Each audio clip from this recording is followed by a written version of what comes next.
Hello, this is Luis Almeida. I'm the teacher and student on the ideas of Spinoza and Gurdjieff. Today's topic is going to be about trauma and how childhood trauma still affects our adult lives. Everybody wonders why we suffer, why we have so much pain. Why do we pick the wrong people?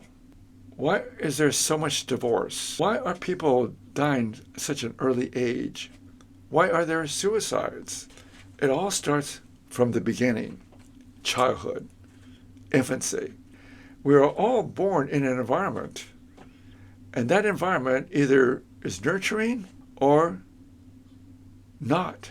We might receive love, caring, security, and live in a very positive environment. Or it might be just the opposite. I grew up in an environment that was very hostile. There were 11 of us. One of my sisters died before I was born. I was number 9. 7 boys and 4 girls. It was a chaotic environment. Very abusive father. He was always angry because he had this aspiration of becoming famous and rich. He immigrated from Mexico. And one thing about the Mexican male ego is they love children, but they don't know how to care for them.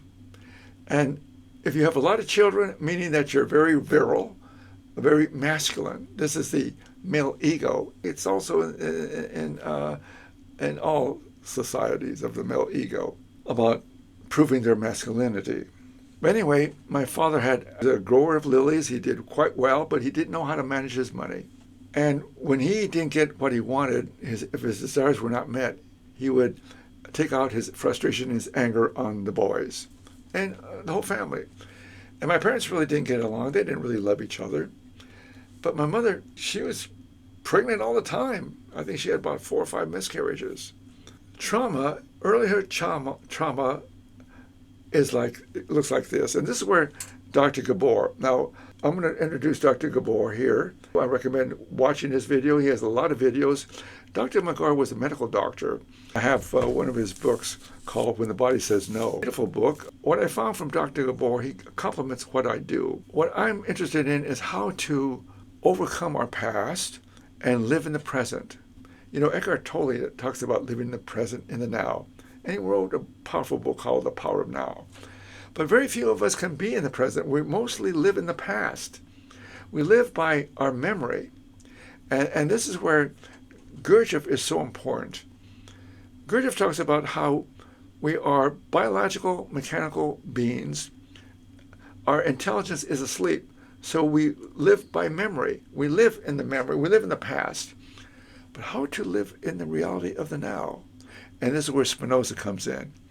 I recommend Spinoza's book, The Ethics. You can find it on my website. And also I recommend In Search of the Miraculous. What a title that is. In Search of the Miraculous.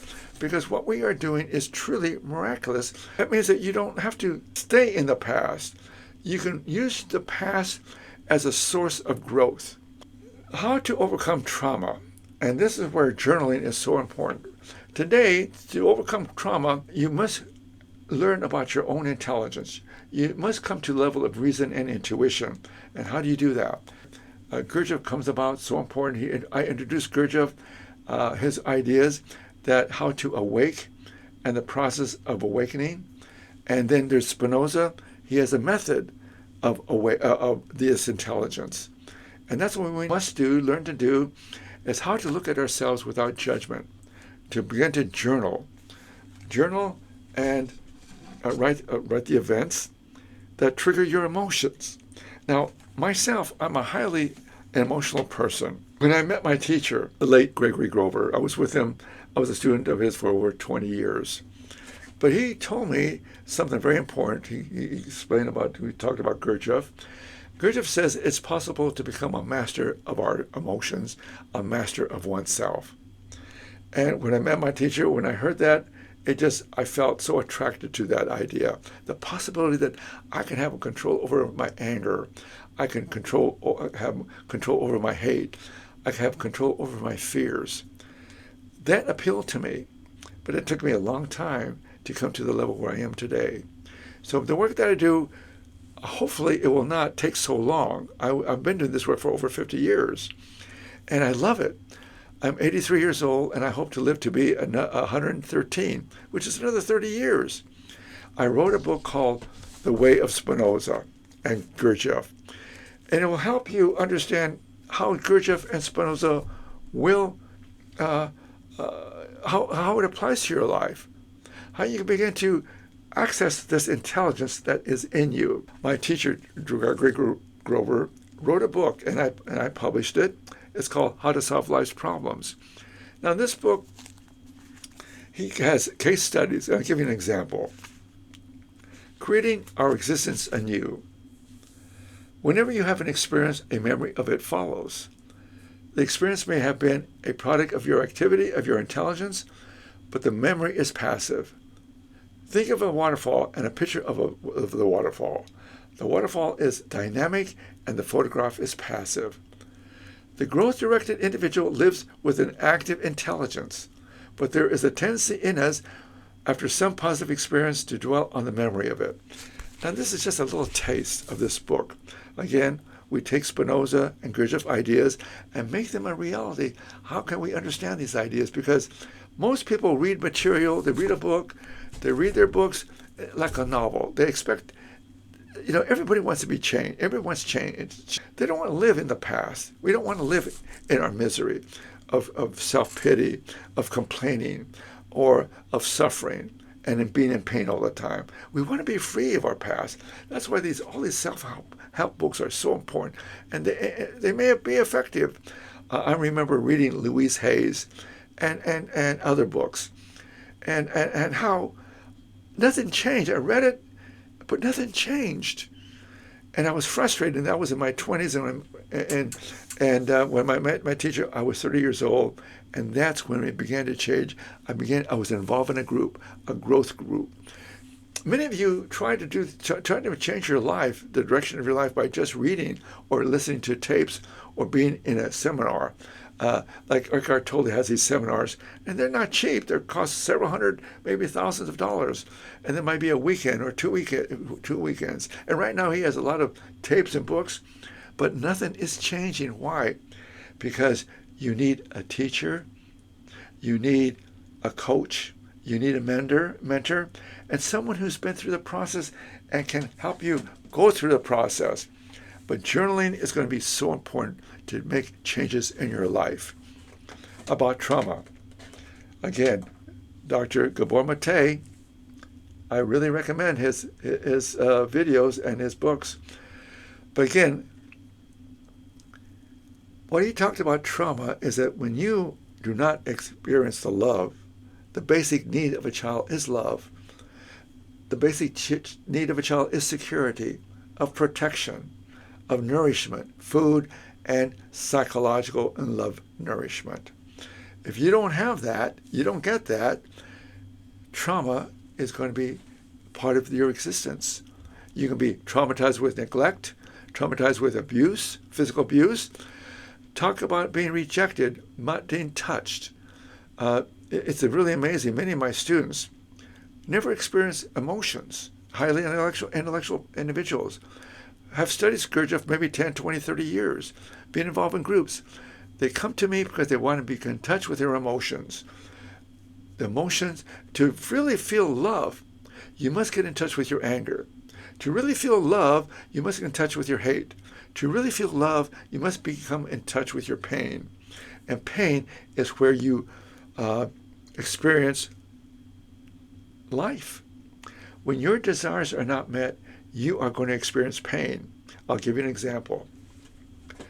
When I was working on my book, and I would lose a file of important pages, and I didn't know where they went, and I would explode with anger, and I'll put my fist on the computer. That's anger. That's because I'm a highly emotional person. I imitated my father, and that's what he did. How did I overcome this tendency? I began to ask my question, and I journal. What is the problem? And I came to the realization my intelligence was now becoming more active. I began to look at myself without judgment, and I said, let me look at what the problem is. The problem is I didn't know how to access the lost files. So what did I do? An idea came to me, well, go on Google it, then go on YouTube, find out, put down the question, how do I recover my files?